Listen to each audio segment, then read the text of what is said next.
So now it's time to do a couple examples. We're going to look at how we size pumps and motors, and we'll go through the steps here. We'll look at how we do the computations. And again, let me remind you that your textbook, in the equations that they use, that they present in the textbook, they like to put a lot of magical units constants in there.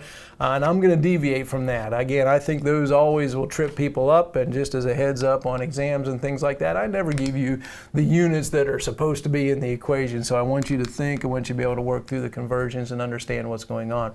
So we'll do that. So I'm going to give you basic equations without those units, conversions, and we'll talk about where they come in. And we'll see a couple places in these examples where it becomes really critical. So there's some 2 pi factors that we need sometimes and other times we don't. So that's what I want to talk about and make sure that we got all that straight through. So let's begin with an example here. So this first example I'm going to look at, I basically want to have an engine, a small gas engine, and I want to build some kind of a machine with it. And so I need to put a hydraulic pump on it. So we're going to design the pump. So the engine that I have is 4.5 kilowatts, 4.5 kilowatt engine. So a little Briggs & Stratton or Tecumseh or something like that. That engine operates at 3,200 RPM. So I know the speed of the output of the shaft. So this pump that I'm going to design and build, I'm going to put it straight on to that shaft and bolt it directly to it. So that means the pump is going to be turning at 3,200 RPM. All right, so this is what I need. I need out of that thing 30 liters per minute. So that's what I said. So I need something, the motor that's going to create 30 liters per minute. And my question to you then is, what size motor do I need to make that happen? Okay, and we'll make some assumptions here. Let's make the assumption that our volumetric efficiency of motors that we go out and buy, let's say that it's fairly low. We want to be fairly conservative. Let's say that it's 0.9, something like that. So that's my volumetric efficiency. So again, that's at one number. They could vary quite a bit, but based on different conditions. But we use that as kind of the average or something that works near the peak performance of this particular pump. So how big of a pump do I need? All right, so what's my equation? So I go back to those equations that you had in the slide. The flow rate out of a pump, we can say, is the displacement of the pump times the speed of the pump, and your book uses N for speed. And for the pump, again, the flow rate that I get out of it is going to be less. This is theoretical, so the displacement of the pump and the speed is the theoretical side, so I need to put that efficiency, the volumetric efficiency, on top, because the flow rate is going to be smaller than the theoretical part of it. So again, I don't have to memorize those equations for pumps and motors that are different. If I just think through what's the input and what's the output. The input is the displacement and speed. The output then is the flow rate. Okay, so I'm after displacement. I wanted to know how big that hydraulic pump needs to be. So I calculate the displacement, rearrange this equation, so that equals Q divided by the speed and the efficiency, volumetric efficiency, put those in the denominator. And let's start plugging in numbers, see what happens. So what's my flow rate that I need? I said that I need 30 liters per minute. All right. And my speed, there's my rotational speed of the engines, 3,200 RPM. So that goes in the denominator, 3,200, and that's revolutions per minute.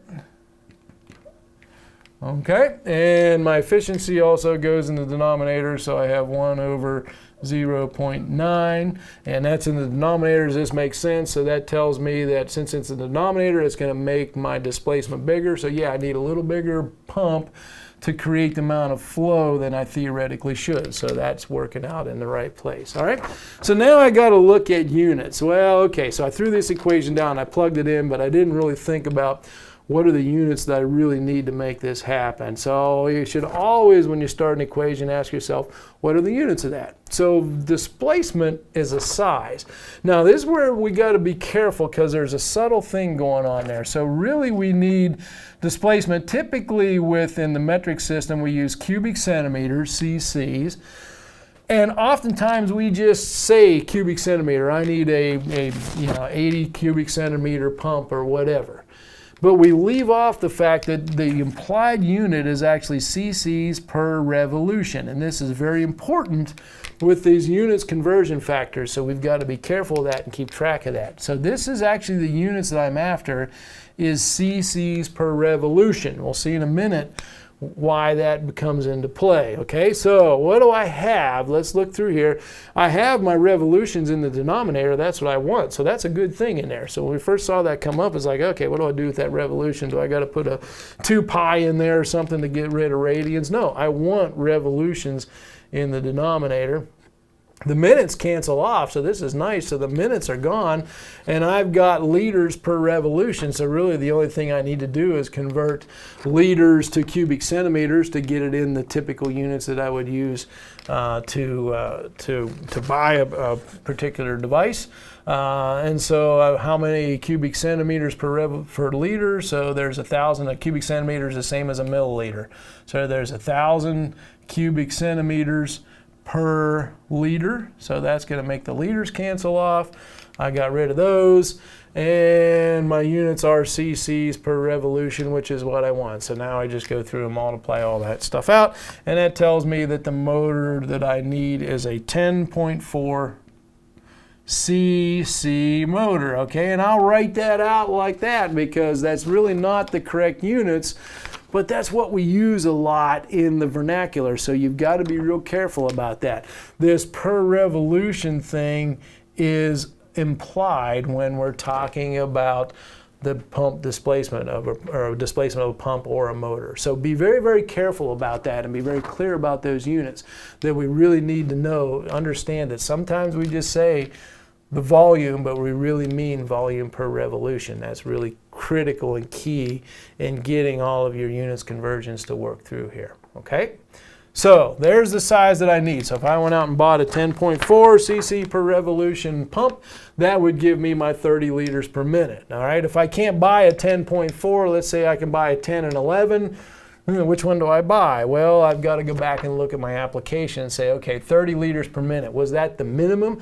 I need at least 30 liters per minute, or is that the maximum? Maybe whatever I'm running, putting that into, it can't handle anymore. Maybe I've got some valves or something downstream that are limited size and they're not going to handle any more than that 30 liters per minute. So that might tell me, yeah, maybe I want to go a little bit smaller so I don't break that valve. So I might buy the 10, or if 30 is the minimum, then I better buy the 11 to make sure I get it. So you need to understand, and I didn't tell you that information in this example, but that's what you need to understand before you decide what size you actually go out and buy. Because most of the time, when you run an equation like that, the number you get doesn't exist. So that's welcome to engineering. So we got to find what's going to work.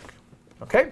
So next thing I'm going to ask is how much pressure would I be able to generate? So if I had a load downstream, how much pressure could I generate based on the power available at that engine? So if I had a pump that was creating 30 liters per minute and I had a load downstream and I kept increasing that load and made the pressure go up and go up, at some point it's going to stall this engine. I'm going to get above the 4.5 kilowatts that's available. The engine's going to stall and we shut it off. Well, what pressure does that happen?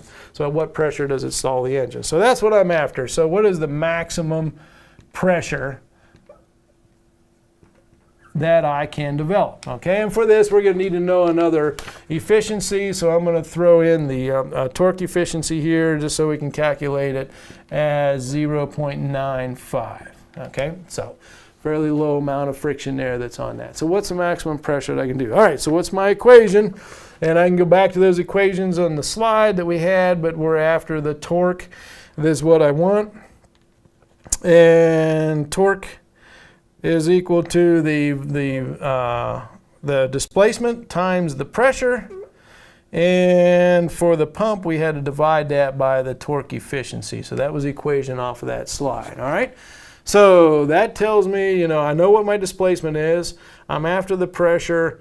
Torque, do I know torque? Well, I know power and speed. Okay, so torque is equal to power divided by the speed. So power is torque times speed. So torque is power divided by speed, so I can use, okay, torque is here, so volume delta P over radius of T, I got this P over here, so basically I take this part of the equation right here with that part of the equation, solve that for delta P, and that tells me that what I'm after, delta P, the pressure is equal to the power times the torque efficiency on the numerator divided by the displacement.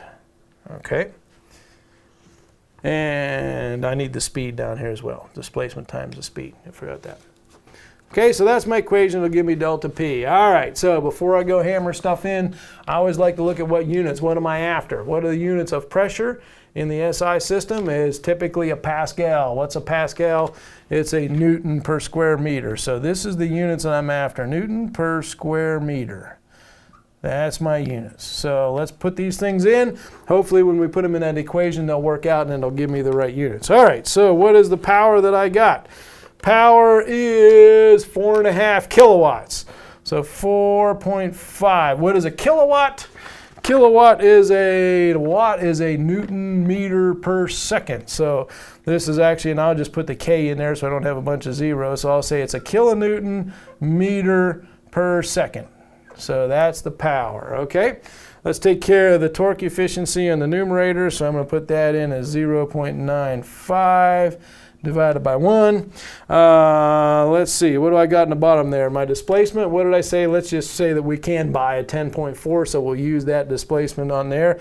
So we'll throw the 10.4, and that is cc's per revolution. And what's the other thing? I need the speed. I need the rotational speed, so I have N down here. So that's 3,200 revolutions, and that goes in the denominator, 3,200 revolutions per minute. All right, let's look at units and see if these are going to work out right. I can see right away the revolutions are going to cancel off, so that's nice. I get rid of the revolutions. I have, let's see what's going on, minutes and seconds. All right, let's clean that one up. So minutes and seconds there. So if I say 60 seconds per minute, the seconds are going to cancel off, the minutes are going to cancel off. I get rid of that. What am I left with? I'm left with kilonewton meter per cubic centimeter. So I have one length. I have the newtons in the numerator that I want over here, but I have a meter up there, and I have cubic length down here, but they're in centimeters. So if I take these cubic centimeters to meters, I'm going to be able to cancel one in the numerator out of one in the denominator, and I'm going to end up with the square meters in the denominator. So how many cubic centimeters per meter? Well, there's 1,000 cubic centimeters in a liter.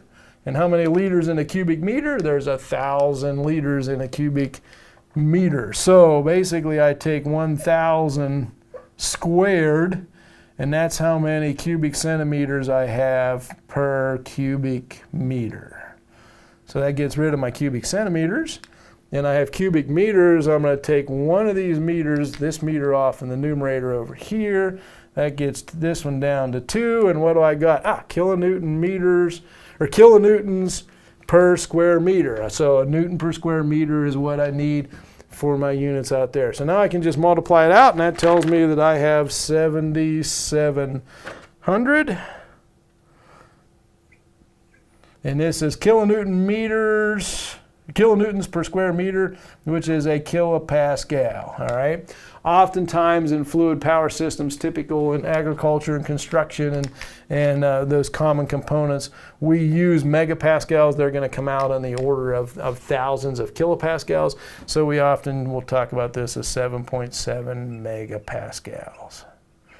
So there's our pressure that we can develop. Again, what that tells me is, hey, if I put a 10.4 cubic centimeter pump on that engine and let it run, it's going to develop 30 liters per minute of fluid. And if I've got a load downstream that resists that 30 liters per minute and makes the pressure go up, I can get up to a maximum pressure of about 7.7 megapascals. Okay, and that's when the thing is going to stall. Now, we know that that is going to vary a little bit, and here's where we could spend a lot of time really looking at that because, you know, if I go back to that torque versus power curve, torque versus speed curve for the engine. So you remember when we did the engine testing and stuff like that, we said that our, you know, we would start out at a high speed, but as our power goes, our torque requirements go up, we're going to do this kind of thing. And so the torque goes up like this. Our power then, our peak power is going to be somewhere in here, is going to look like that. So this is going to be our power curve. So when I say a 4.5 kilowatt engine, what speed really is that? Because I just said 4.5 kilowatts and the engine runs at 3,200 RPM. What often happens is we specify an engine that 3,200 RPMs is its no load speed. So this is 3,200 RPMs up here. But when it's developing 4.5 kilowatts, it might be running at a significantly lower speed down here. So to really understand where this thing would operate and where this pressure would actually make the engine stall, I'm going to have to combine that with this performance here and understand what's going on with this curve and saying, okay, at 4.5 kilowatts, it's actually run a little bit slower. So it's not developing 30 liters per minute. It's probably developing something a little less than 30 liters per minute. What is the power? Higher pressure than you think. The pressure might get up quite a bit higher before it actually stalls the engine. So there's some subtle things in there, so you can't always just take your numbers and run with them. You got to think about what those numbers mean. And we're going to see that pressure and flow, we've got the same kind of thing. We're going to have to start looking at performance curves like this for pressure and flow to really understand what's happening with those as well in the fluid power system. And so that's where we're going to go. So there's how to size a pump with a pretty simple example. Next example is we'll look at some motors and decide how big of a motor to be able to, that we have to size to be able to do a certain job.